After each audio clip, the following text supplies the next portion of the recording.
Hello, everybody, and welcome back to 127th episode of the Triboro Podcast. I'm your host, Justin Alonso, joined by Nicholas O'Brien.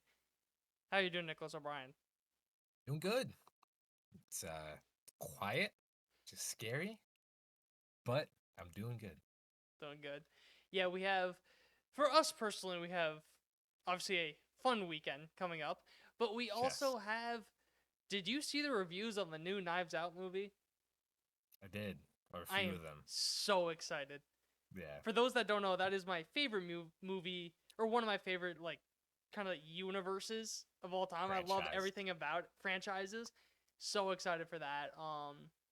Yeah, but baseball. So the winter meetings start on, what is it, the 6th? Yeah, was that Monday? No, No, Monday's the 8th. 8th. Yeah, 8th. So they start on the So 8th or a couple of days, whatever. But this is when you really start to see moves. During the yeah, winter meetings, right after the winter meetings, because teams, agents, all that are all actually talking a lot. Teams, the non-tenders already happened, the 40-man moves, all that. Teams kind of know where their rosters are, know about qualifying offers, all that. And this is also where all the rampant paranoia happens, and all yeah. of the fake accounts happen, and all the rumors and all that. Just remember, when it comes to the Yankees, if it's not Curry or Passan, it is not final. And for the Yeah. Mets, is there anyone else you trust on the line of Passan? I would, yeah, obviously Passon, Will Salmon, and Tim Britton are also two good guys. They're writers for The Athletic. And probably, as much as I don't really like him, Andy Martino does have his ear to the ground for the most part with the Mets. So I would say for the Yankees, for New York. for New York, yeah, he's like a pretty good general guy to look for. But again, when I see things from Martino, I'm still kind of waiting for, you know, Passon or like I mentioned, Will Salmon, Timber, and something like that. And it's also important to note, John Heyman will spam the fuck out of you when it comes to Boris clients with a lot of stuff that doesn't matter, but he will also have the news first for Correct. all Boris If it's clients. a Boris client, then John Heyman Then you could bumps up trust a Heyman tier. on when it happens right away. Yeah, But if it's not one, then you will see Arson Judge heading to San Francisco. exactly. But yeah, we got not much to talk about, at least for the winter meetings, general stuff. We did get an article from Passon that we're going to kind of go into, and little notes for Yankees and Mets. We did have a big signing for the Mets, Yep. which we will get into a Definitely talk lot about. of Devin Yep. Williams going to the Mets. But really quickly, just a couple of notes on the Yankees, because there's not enough. It would literally be a 5-minute section for the Yankees. Yeah. So I'm not even going to have it. I'm just going to mention the two things. There was a report that came out that said the Yankees and Bellinger are apart on years. Going to be interested to see how the salary going to come down to years. I think it gets done just based off the way they're talking about it. It seems like it's kind of one of those. It almost feels like, and obviously it's different because it was a trade then. It feels like last season, off-season Bellinger, where it's just it's pretty much agreed on. It's just coming to terms of it and figuring out the nitty Yeah. gritty. Yeah. And so that's something to keep an eye out. Another thing, Jim Bowden, however you say it, he says that Sandy has a good chance not just being traded, but being traded to the Yankees. Interesting. I mean, I there's a lot of history between the Yankees and Marlins with I was trading. gonna say, especially with Alcantara, with Cabrera, who I'll mention too. There's been so much buzz the last couple of years about them and the Yankees. Their GMs having the just Miami front office and Cashman just having like trade history, which is a thing that I think a lot of people don't really talk about, and something that Yeah. does matter, and just how much you actually trade with an organization. Kind of you have a relationship already built up, all that. That's something to note. And then the other one, which also kind of transition into Mets slash overall things, is that I don't. There's like no other teams that seem strongly connected to MI as much as the Yankees. Yeah, I think maybe like the past week the Giants have been No, popping up a lot. I saw something that you saw it. I was gonna say, like at first there's like they're in, but now recently it's kind of like, all right, maybe not.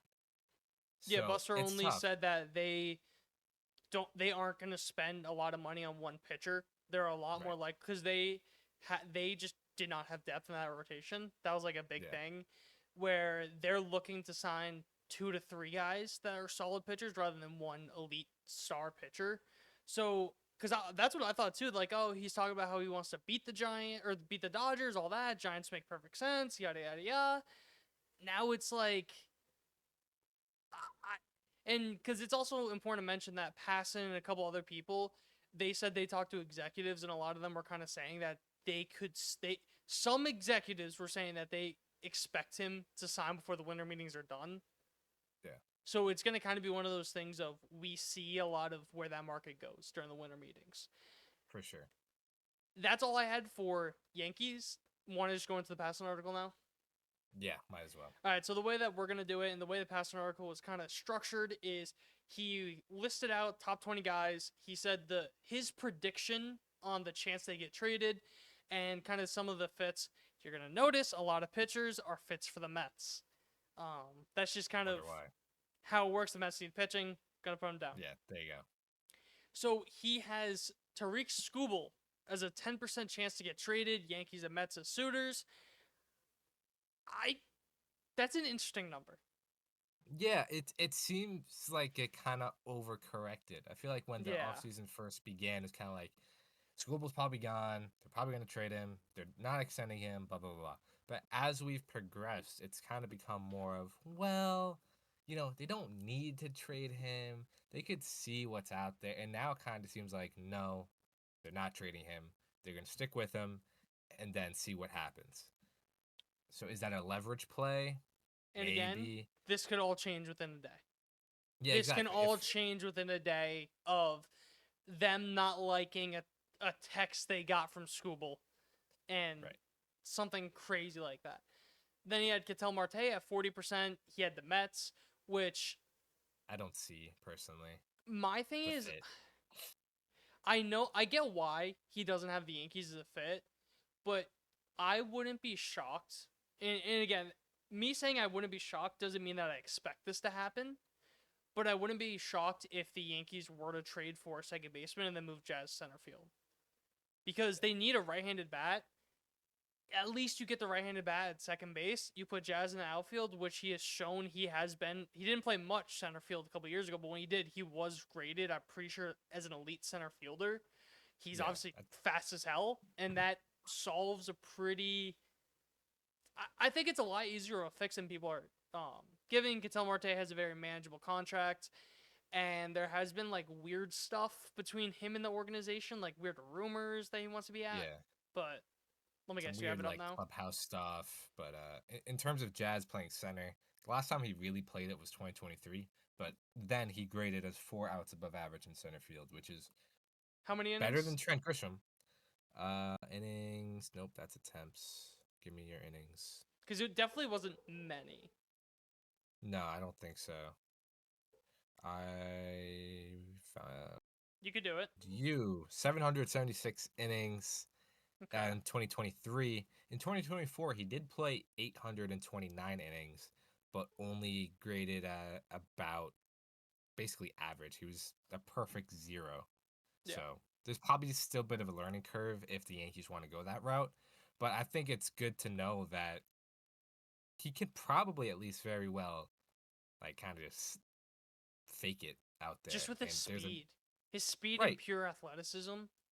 Again, there's no rumors that are saying this. There's no thing. I'm just saying I wouldn't be shocked if the Yankees were to do something like that, just given how versatile of a piece they see him, about how they forced him at third base when he wasn't a good defensive third baseman.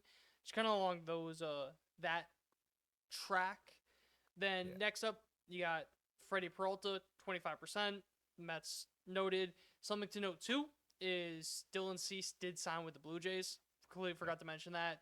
7 years, $210 million. A lot of years, but at the same time, the more and more I watch sports, the more and more I watch baseball, I really don't care about the last third of the contract. I'll deal with it then. If you get me to multiple World Series, win me a World Series, I don't care. It's instantly worth it. Yeah. So that the interesting one, Hunter Green. Yeah. 10%. It's low. The fact that Hunter Green's even mentioned pisses me off so much. It makes me so mad at the state that baseball's in. But Yeah, if you Gonna want to see. be mad at somebody, it's teams like the Reds who have Hunter Green under contract, making less than 20 million a year, and thinking about trading him. Ridiculous. Byron Buxton, 35%, mentioned the Mets. Joe Ryan, Like that. 50% to the Mets. I would like that as well. If they could somehow pull off a Buxton Ryan trade, it will cost a lot Oh my for god, sure. But I think that solves a ton of issues. yeah. Yeah, that Like solves a lot you of now problems. have Joe Ryan is a probably more of a 2 rather than like a ace number 1, but he makes the rotation better. Byron Buxton had basically a career year last year, the healthiest he's been. His contract is super manageable, and with the incentives, it kind of pays for itself. The healthier he is, the more he plays. So I would be all over that. But both Ryan and Buxton, I think that's something the Mets should consider. It's gonna take a lot, but it would probably end up being worth it.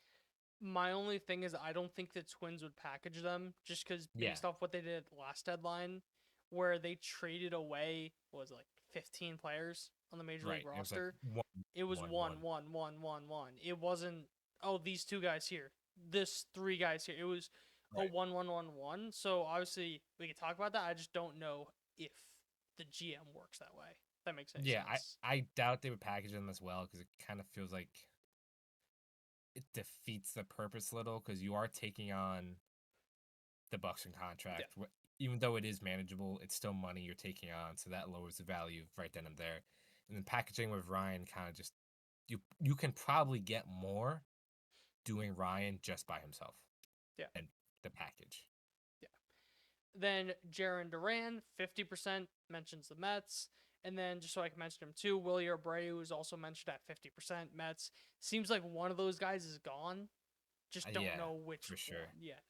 I would be interested in one or the other. I think Duran I kind of like a little better just because of the speed. Abreu is the better defender and is more a power hitter. Duran, you're getting more kind of contact and speed, and that is something the Mets lacked last year. That's something Marcus Simeon brings, despite his age. So Duran would be an interesting fit. You know, he still had a good year. I mean, I think he was worth about 4 wins above replacement. That's better than Brandon Nimmo. That's an upgrade over, say, Tyrone Taylor. I know he graded poorly in left field, but he played an excellent center field in 2024. So there's no reason to think that he can't do it again And I next will, year. with defensive metrics, I usually tend to rely on those rather than the eye test. But you watch him in the outfield and you watch some of the plays he makes, that defender is still in there. Oh, for sure. So, And he has a hell of an arm as well. yeah. So I think Duran would probably be a pretty good fit for the Mets. I mean, the only thing is he's a lefty, and it kind of like not defeats the purpose of trading away Nimmo, but it's kind of like, you know, a lefty for a lefty when you're trying to obviously get a little more right-handed by bringing in Simeon. Yeah. Could be a thing if Simeon was that way. Because you'd think, Yeah, say, Jeff there's also McNeil was going to play fair. second base, who, mentioning Jeff McNeil too, Jeff Passan has him at 80% chance to get traded. Yeah, that doesn't Which, surprise me. It's probably still a little I was higher going to than I say, would the have number thought. surprised me. How Yeah, high it is does. but I'll touch on it super quick because I do think it's more of a nothing burger. But the article came out a few days ago talking about the Mets clubhouse. There's another kind of conflict between Lindor and McNeil. They obviously don't get along. We've known that for The rat. years. So I do think he's probably more likely gone than not.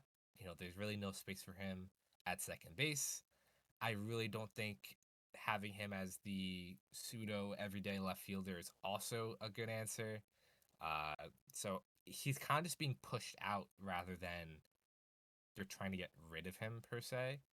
But yeah, if you get rid of a McNeil and you bring in a Duran, then yeah, I think that does make sense. Yeah. So mention those guys. Another pitcher to mention too is Pablo Lopez. They got him at 50% chance to the Mets. That's another twin guy that you can Yep. maybe see moved there. Making more money, so maybe a little more I was gonna say I likely. could see something along the lines of they give you or they give the Mets one of the players we just mentioned. You give them McNeil to offset the money, and then so that way the negative value of the contract is Yeah. offset, and then you give them the prospects that they would deserve when you think that it would be like no money, if that makes any sense of what I'm trying to say. Yeah, if you kind of at least it's a net neutral in terms On the of money, so money. now you're So just paying for the talent. right, so that might make sense. I mean, I'm not sure how much at this rate it's a rebuilding team would be Yeah. interested in 1 year of Jeff McNeil. Well, think So I about it think this way: he's that's like making what, the 12 thing, but million? I think it's like 15. 15, so call out the deadline, he's making 6. That's a very manageable contract to flip at the deadline. Oh yeah, at the deadline, You know what I yeah. mean? So it's a thing of you flip him now, and then the Twins Oh, have him, they and can then they flip him at the deadline. flip him again. Okay, I can see that. You get what I mean? Yeah, that probably So wouldn't be a terrible idea. then Mackenzie Gore, you got a 30% for the Interest. Yankees. That Please. was I interesting. love that.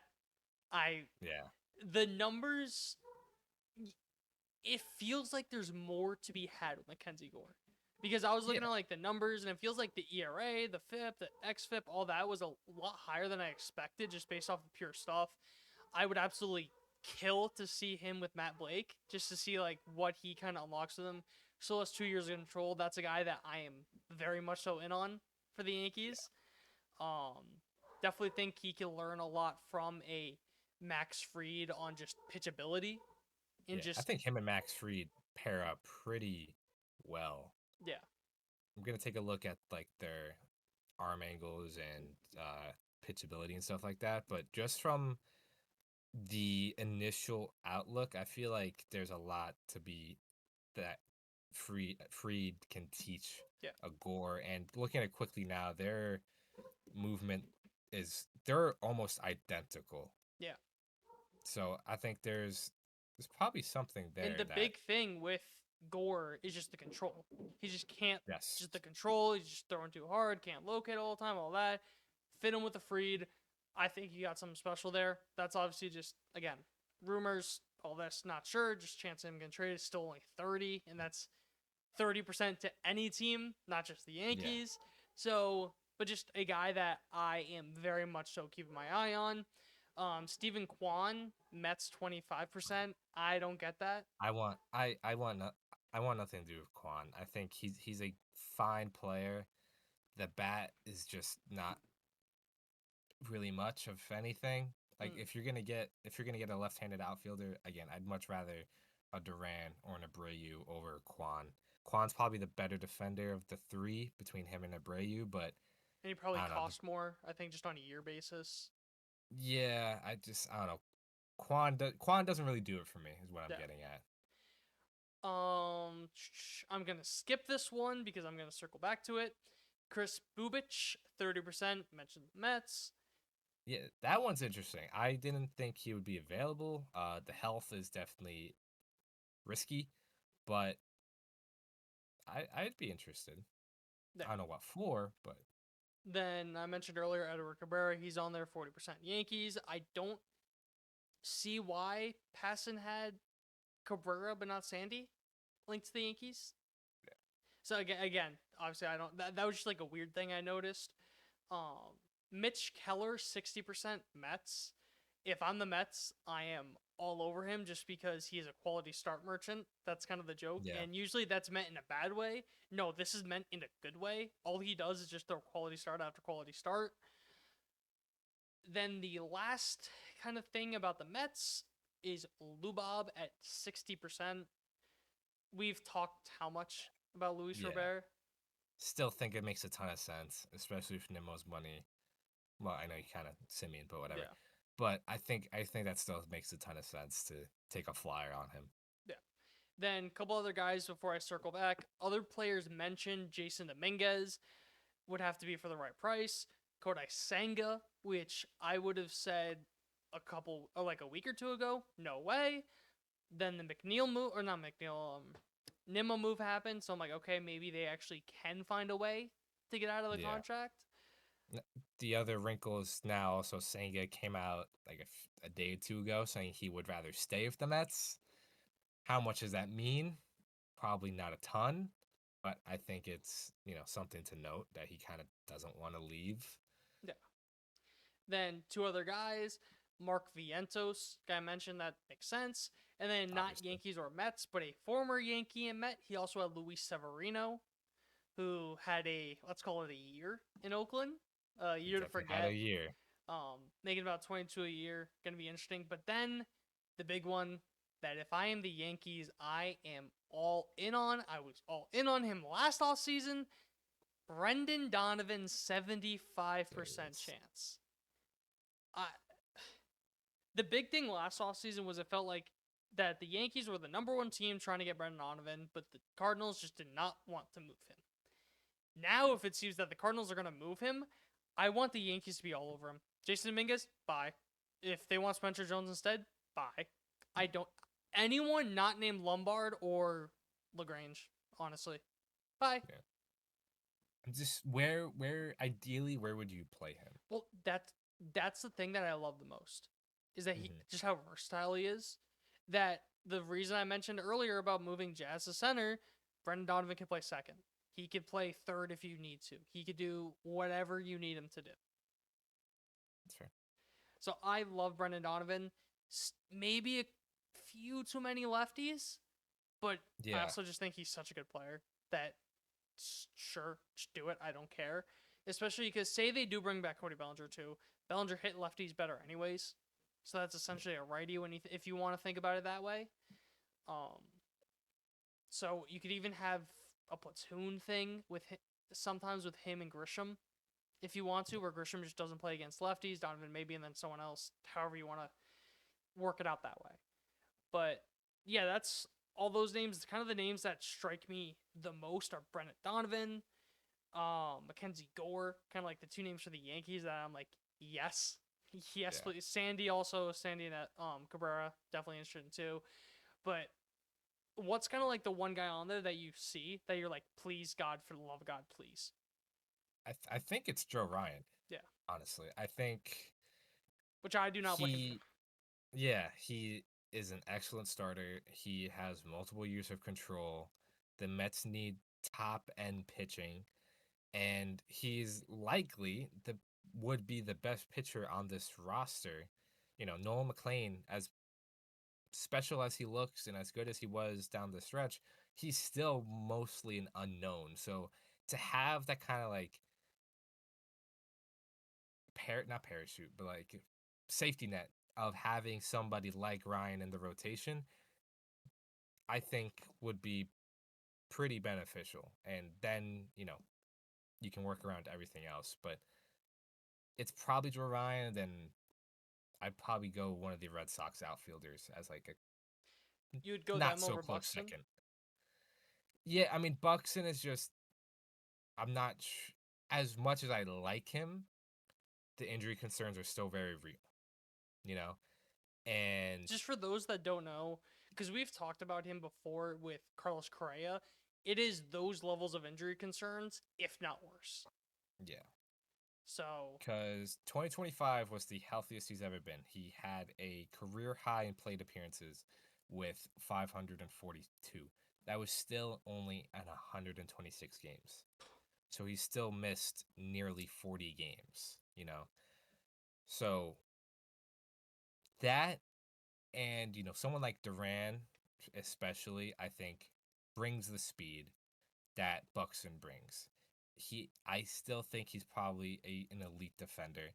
He can play the corner. He can play center field. I think that gives you a little more versatility. And the other thing Buxton probably has up against one of the Red Sox guys is just being a righty. Jarren Duran, now that I think about it, may just be a left-handed hitting Harrison Bader. In the sense of he will go through stretches that will make you want to rip your hair out and kill him. But then you'll have other times where like, man, this guy's on fire. Like this guy is like, oh my God, he's insane. But and I also think there may be something to him playing with an edge. Maybe that also plays into it something too. Never know how that affects a clubhouse, and I'm talking in a positive way. So who knows? Because I feel like sometimes, especially like this year, the Mets kind of just rolled over and died.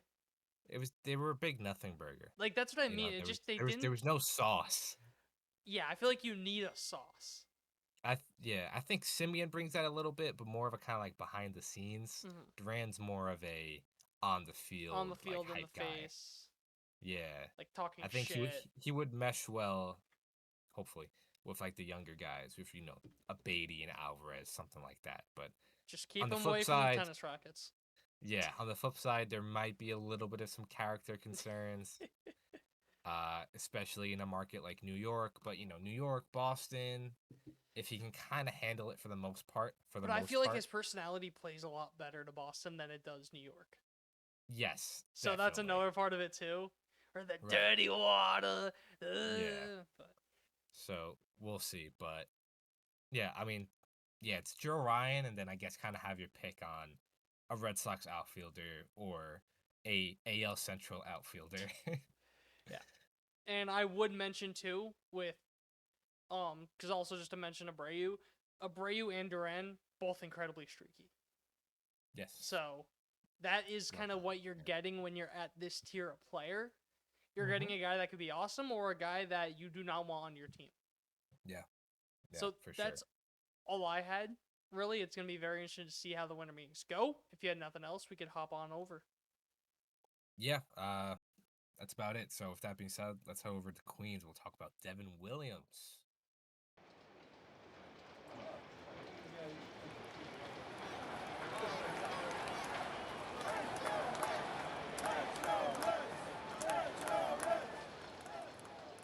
Now entering Queens.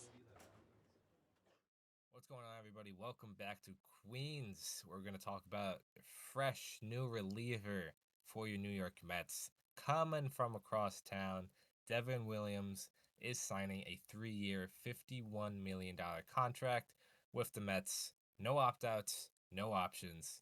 Be with the Mets for 3 years. As always, Justin, initial reaction. Out of nowhere, For sure. I did not expect him to sign so early. I feel like he kind of would have been one of those guys where he would have been trying to force for that 5th year on a deal, 5th, 6th year on a contract, but teams wouldn't want to give it to him, especially after last year. I also expected him to take a lot more of a prove it deal or kind of a Same. opt out after the first year, opt out the second, whatever Yep. it may be. Or like a vesting option for an opt out where if he hits certain thresholds, then he gets an opt, whatever it may be. I expected kind of something along those lines. So to see it kind of just be like a 351 deal and it's 15 a year, but a $6 million signing bonus, so it comes out to 51. I was kind of shocked. Good value.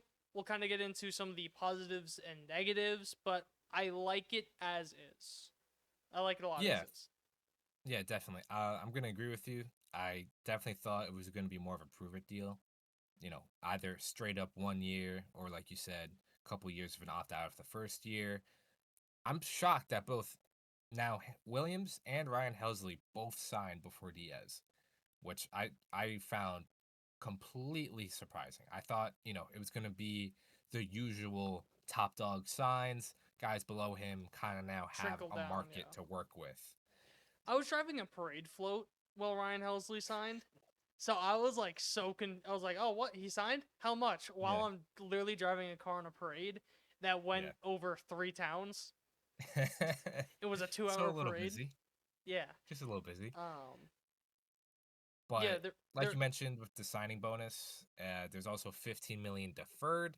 So instead of did a not know about that. 17 AAV, yeah, the AAV is about, depending on the calculations, there's some different reports out there. It's basically around 14.5 million. I've seen some 14 threes, 14 sevens, whatever. Call it 14 and Ballpark. a half. I again, pretty good value. That's not bad at all. Ryan Helsley is getting 14 million straight up with his 2-year 28. So I'd rather have Devin Williams after what I just saw of Ryan Helsley. And something, because I just want to mention it, because you mentioned it now with deferred money and all that. I feel like the easiest solution to fixing deferred money and letting teams still defer money if they wanted was how it does not matter when you defer it to. You can defer as much as you want, whenever you want to. But whatever the contract is, that is the luxury tax hit for that year. I think that would make it so much easier, but because then Dodgers aren't going to be on the hook for the actual 70 million, not 46 and a half. But sorry, I was thinking about that the other day, and it was driving me crazy. And you gave me the perfect opportunity. Obviously, this case, it's a difference of a couple $100,000, so it doesn't really matter. It doesn't matter. But when it's something like that, so forgot you could defer money. Yeah. So, yeah, I initially I like it. I will like it a lot more if he's pitching the 8th inning. Yes. Because according to all reports, this is not taking the Mets out of Edwin Diaz. They still want him back. They're still talking to him. As of right now, it sounds like Diaz wants 5 years. The Mets are more comfortable with around a 3-year mark. Call it 4. Have a great day. But we'll see what happens. I would be shocked if Diaz does not sign by the time the winter meetings are over. I think we'll have an answer on that by basically this time next week or about that. So, Devin Williams. Let's get into the player before we talk more about what's next for the Mets. Obviously was on the Yankees last year. Justin, you watched him the entire year. Before we dive into the numbers, kind of want your thoughts on his year, how you thought he handled New York, and everything in between. I have a lot of thoughts when it comes to this because I still remember the first outing he had with the Yankees. It was on opening day against the Brewers. There were some nerves. He didn't really know. But then you kind of saw some Brewers fans saying, or the Brewers, because it was TBS that was broadcasting it. And it was one of those things where they had a neutral broadcaster, then a broadcaster from both sides. So I don't know, it was Joe Buck. That's who it was. I think it was ESPN or something like that, but it was Joe Buck and then a broadcaster from each side. It was Jack Flaherty or John Flaherty, and then whoever it was from the Brewers. But he mentioned, this is kind of always who Devin Williams has always been. Or it's kind of like, for lack of a better term, a heart attack guy, where he's going to stress you out when he pitches. So that's definitely something Mets fans are going to have to keep an eye out for. He will stress you the hell out when he's pitching, which is another reason why you kind of want him in the 8th.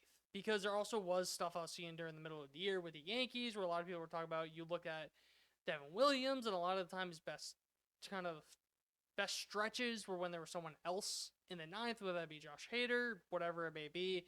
So I think that you love it as an 8th inning guy, all right with it as a 9th inning guy.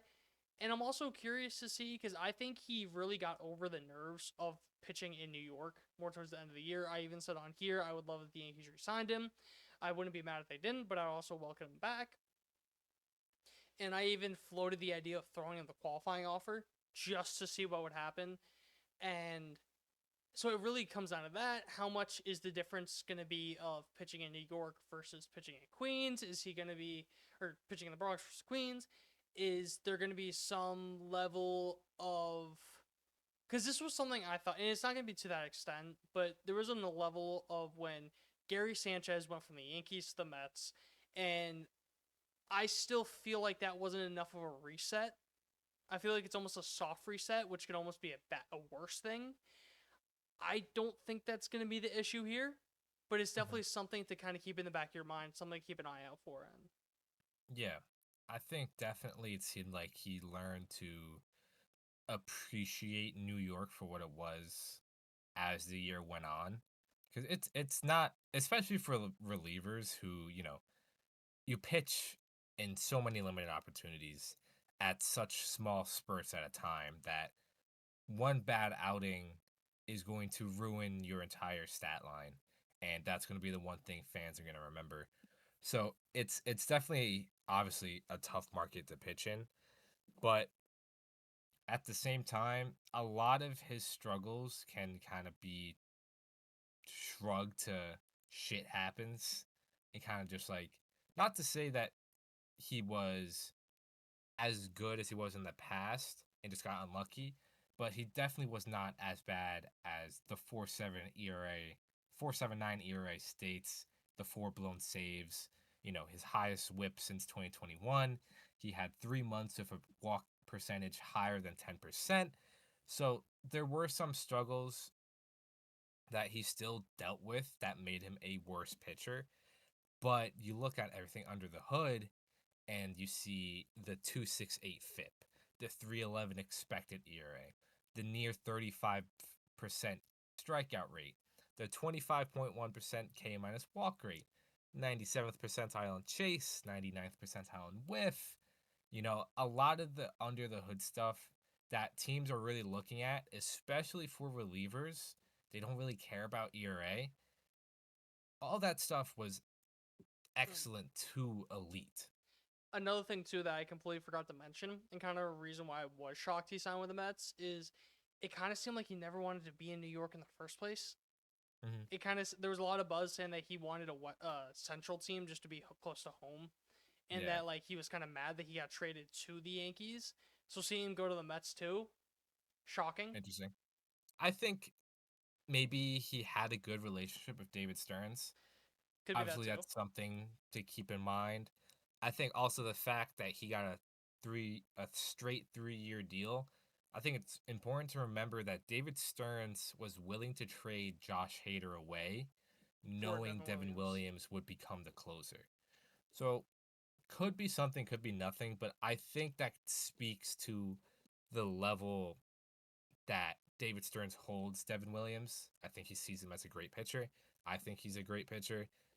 You know, I'm not sure how he fits as the closer, kind of like you said, but either way, I still think he's a good pitcher. But yeah, maybe there's just a level of comfort with going to a place run by the guy who was kind of there when you started your career. I get that. It kind of gave you a lot of opportunities, all that. Yeah. Right. Who knows? It's Yeah. again, love the pitcher. It's all going to come down to between the years. If the mindset's there, the mentality, because we could rattle off all the numbers, and Mhm. they're all awesome. They all are awesome. It's just a thing of if he's going to be in the right headspace, and it's so annoying and so frustrating to say, but that I think is what it comes down to. Yeah, I think that's one of the concerns is, you know, he in the past he hasn't been the most level-headed guy. I forgot what year it was, but you know, I think he punched the wall or he kicked something. Like I think he broke his hand like right before the playoffs. I'm pretty sure that was him. So I apologize if it wasn't. So not necessarily character 2021. concerns. He okay, so it was him, but maybe he can be a little more frustrated and a little more emotional than say the average pitcher. But even but you know, that was also what 2021, 4 years ago. He was 26 at the time. He's 30 now or going to be 31. So, hope that's behind him.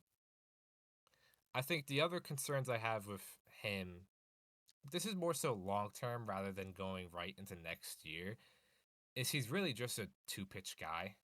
You know, it's his fastball and his changeup. So And sorry, that's just because I'm looking into the story now, the day they won the day they clinched the NL Central, later that night he punched a wall and broke his hand. yeah. So we hope that's behind him. Again, that Yeah, was almost 5 years ago. So you hope just that's behind weird. him. But Yeah. go on, sorry. No, you're good. So he is a two-pitch guy, right? It's the fastball, it's the changeup, and that's kind of really it. He's toyed with a cutter, he's toyed with a slider, but nothing has really ever stuck. So as far as we're concerned, it's the fastball, it's the changeup. The changeup is obviously one of the better pitches in baseball for as a singular pitch. It's probably the best changeup in the league. And I So would argue obviously the that's going to be fastball is it. more important. Yeah, I think, Just and I think that's where he yeah, struggles with with his command. The Yankees when he could not locate his fastball, he could not get outs. Because Yeah, if teams know like yeah, he can't locate his fastball, he doesn't have command, he can't put it where he wants to, he's going to make mistakes with the fastball. They're just not going to swing at the changeup because they know there is no shot in hell that they're going to be able to hit that changeup, but the fastball is a hittable pitch when he doesn't have command. So really the biggest thing with him is him commanding the fastball, which listen, when he can command the fastball, he's one of the best pitchers at baseball. And that's why he doesn't necessarily need a third pitch, but it's also a little bit of playing with fire on an every night basis if you only do have two pitches and your best pitch relies so heavily on another. Because it's not like he could just spam fastballs that are 101, 102 miles an hour. Like, Right. He's not Edwin Diaz. Yeah. If Diaz misses, he's still missing at maybe 99. Yeah. Devin Williams is missing at 95. And there's a lot different between missing with a changeup and missing with a fastball. Right. Because if you miss with a fastball, it's still going to be faster. Whatever, miss with a changeup, it's either going to bounce on the ground or be in the seats. Yeah. So. Yeah, so obviously establishing the fastball, I think you hear like so many commentators say that is definitely going to be at the top of the list. And, the Mets new pitching coach, Justin Willard, one of the biggest things he was preaching over in Boston was throwing strikes. So I think there's a good matchup there. And then we kind of mentioned it, but another concern I have with him is he just doesn't throw hard. His average fastball velo is 94.1. And obviously, the fastball is not his main pitch, so it's not like a huge concern. But it's just the fact of a 3-year deal. He's going to his age 31 season. If the fastball becomes, 92 by, halfway through year 2 into year 3, it's probably going to be a little tougher to pitch him. But, that's neither here nor there. So at the very least, I would love to see if the Mets would toy with a third pitch for Devin Williams. I don't want to see maybe bring back that cutter just as like a strike pitch, like maybe just like throw something different, get back in the count type of thing. Not necessarily, you're not trying to get whiffs. You're not trying to strike guys out with it. You're just trying to throw a strike with a cutter and get back in the count. So that's something I'd like to see for the Mets. But again, I think this is good value. He's a good pitcher. I think he put a lot of the issues he had early on with the Yankees behind him. By the time, especially in the playoffs, he was money for the most part. He didn't have. He had the one. He gave up. He had like right. He gave up the runs when he came in after like the Jazz error. Then he came in, let up the 2 runs, but even then, that pitch was like way above the zone and outside. And I forget, it was probably Ernie Clement, because fuck Ernie Clement. But he just like kind of poked it out and like hit it the other way, and it wasn't even a bat. It was so out of the zone that you're more mad that it was so far out of the zone and so uncompetitive, and it was such like a ball, more so than the fact that he hit that. Yeah. So even that, he was definitely money in the playoffs. Definitely, yeah. Yeah. And you mentioned the error, and something else I wanted also to mention is he has a good ground ball rate as well. 45%, which is in 66th percentile.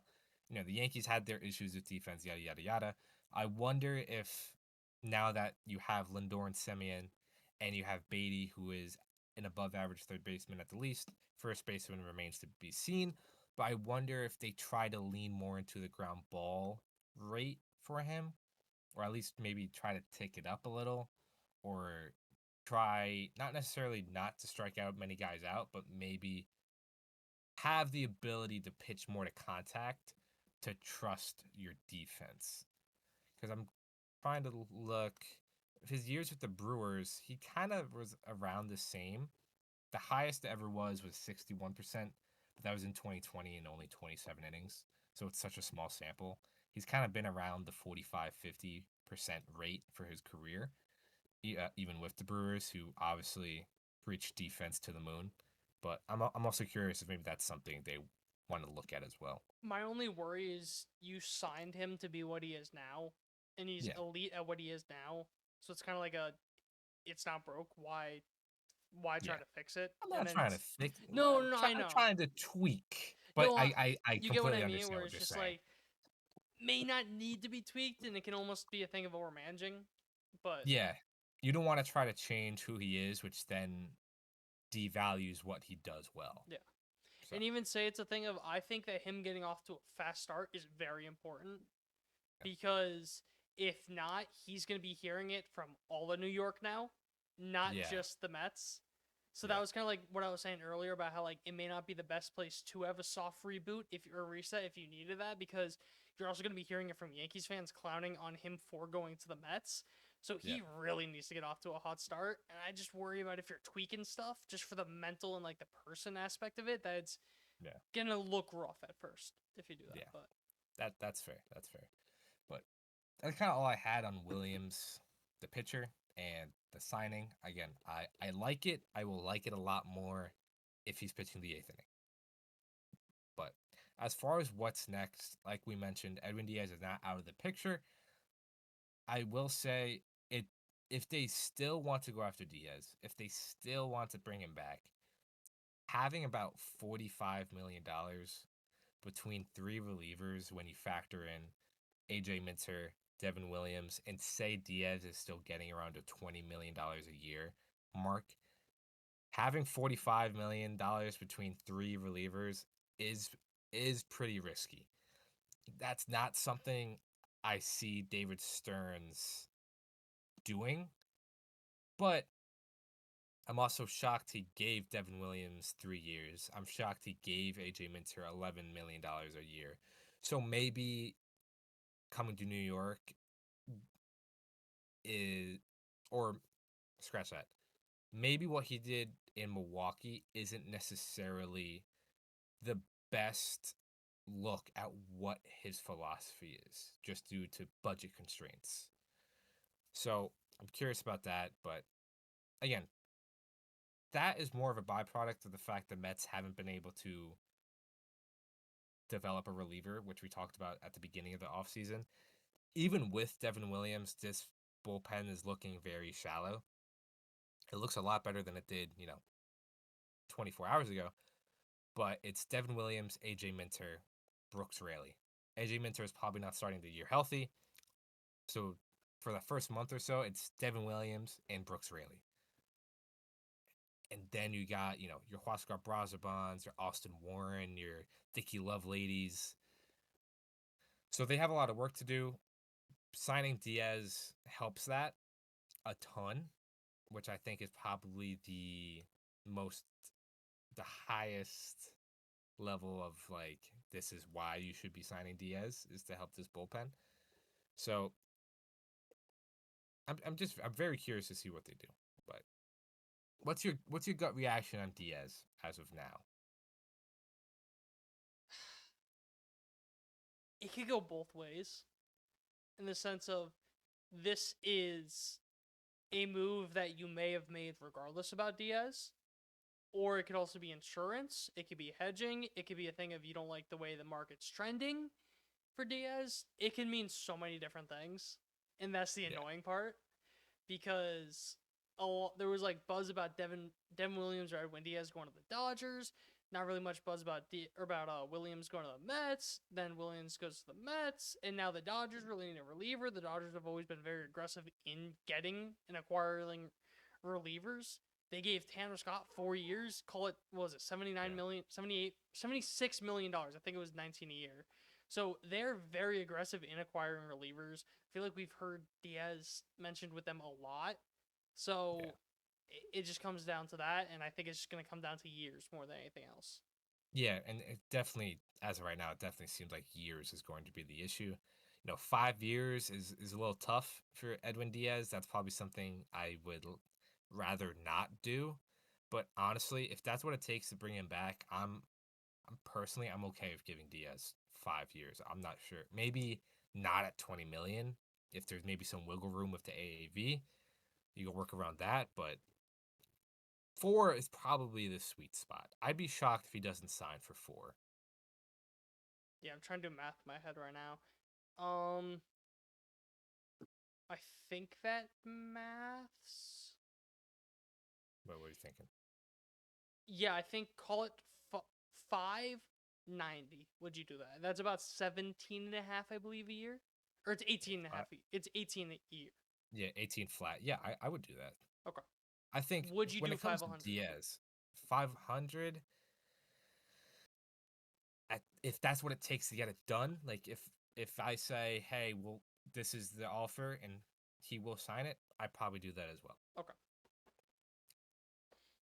I think when it comes to Diaz, he does have the velocity that, Williams does not, to warrant a longer term deal. He still he averaged 97.2 last year, but that is down from 2024 97.5, which is down from 99.1 in 2022. So there is some concern there. He also just has elite extension, so even if that velocity keeps ticking down, it still looks a lot faster. So as of right now, I kind of feel the same as I did when the offseason started when it comes to Diaz. I kind of feel like he's going to be met until I see otherwise. Because it sounds like it's the Dodgers. Who else? I don't think the Yankees are going to dish out that. The Blue Jays were in the conversation for like a week, but now it sounds like they're going to look at the kind of the tier below, more of the Pete Fairbanks rather than Edwin Diaz. And then after that, I'm not sure where else he would go that would dish out that kind of money. Yeah. So I don't know either. That's part of it. We'll see. But then that's also another part of it too, is that the market gets lower, so more teams get in. Right. Yeah, exactly. So you just don't know. Yeah. And once they kind of get like the taste of it, once they kind of get the idea of having him on the team, maybe then it goes back up.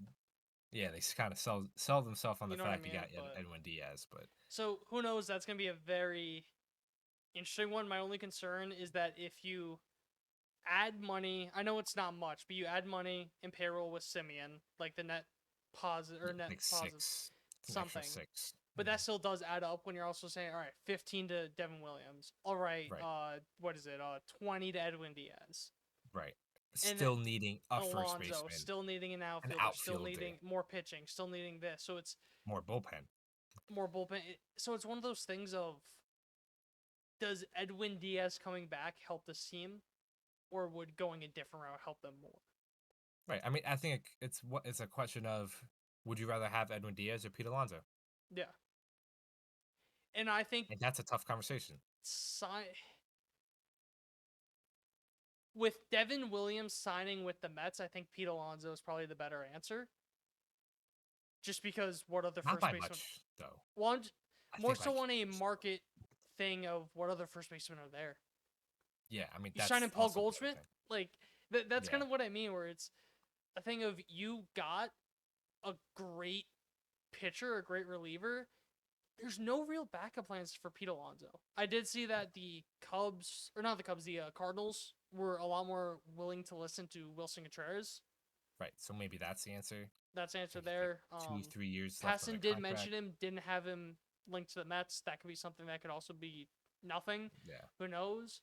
But yeah, with the way the first base market is, I feel like it may be for the best for Edwin Diaz to go elsewhere. Yeah, just because them needing a first baseman and I can't see them bringing both back now. Because if they bring back both now, you're not addressing any other need in a major way. Yeah. Unless maybe you go all in on Joe Ryan. Right. Or, you trade Senga, which is, even if you eat some money, call it, you get rid of 10. You eat some money on McNeil, it's another 12.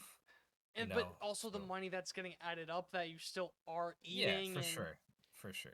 The incremental amounts are the one. The straws are going to break the camel's back. Right, because you still need, like we said, bullpen. A reliever for $2 million, a reliever 2 or 3 for $5 pitchers, a reliever for $4. Right, so we'll see what the budget constraints are. Uncle Stevie got his casino, so maybe he's a little happy and goes wild. But because let me say this too, because I think there's a misunderstanding with that too, where it's just like, oh, they have all the money, they could spend it. It's like, yeah, to an extent. I don't want to. What'd you say? I said you still don't want to. Not even that. You're not just losing money. You're also losing draft picks. You're also losing international free agent money. You're losing so many different things that people will be like, oh, but you also kind of need those for the organizational health. Yeah. So there may be a point where it's like, oh, Steve Cohen can... Yeah, but it's also like, will he? Yeah. Like, he can. Yeah, absolutely. But will he have a $400 million payroll? Yeah, I don't think he wants to. Yeah. I also, taking the fan cap off, that's also just not viable. Yeah. From a long-term health of an organization that is also a business. So, I don't know. It remains to be seen. There's a lot that can. Again, trading Brandon Nimmo changed a lot of the outlook on this team, and I think Devin Williams is a sign of that as well. My only worry is that there's so much roster turnover with the Mets. It feels every year under David Stern. For sure. It feels like I mean, there's just. To be fair, it's been 2 years. Well, let me 3 rephrase years. that. In the Yes, this is now the third David off-season. Stern / Steve Cohen era. Steve Cohen era, 100%. Where in the sense of ever There's since no Cohen consistency. has came over, it's really felt like there's just been like turnover. That's something I worry about a little bit, but Yeah, I mean, you just don't know what players look at the Mets like. They're inconsistent. They change every year. yeah, if they're willing to move off of Brandon Nimmo, who Right, was what does one that of the say best about franchise me? players. Yeah. It's definitely a tough look, but I think that's what they're trying to build to a point where you don't have that. So, again, that's still a long ways away, I think. Yeah. But if you had nothing else, that was Devin Williams to the Mets. Thank you so much for watching. Winter Meetings is coming up soon. Next episode will probably be after that, if I were to guess. But, stay alert. Social media pages will break any news we got there. Instagram, TikTok, Facebook, all that good stuff. Thank you so much for listening and watching. If you're watching on YouTube, remember to subscribe, leave a like, leave a comment. Let us know what you think about the signing. Let us know what you think about the rest of the Mets offseason. If you're listening on Spotify or Apple Podcasts, leave us a rating, leave us a review. Really helps us out. Yeah, thanks again for watching, and we'll see you in the next episode.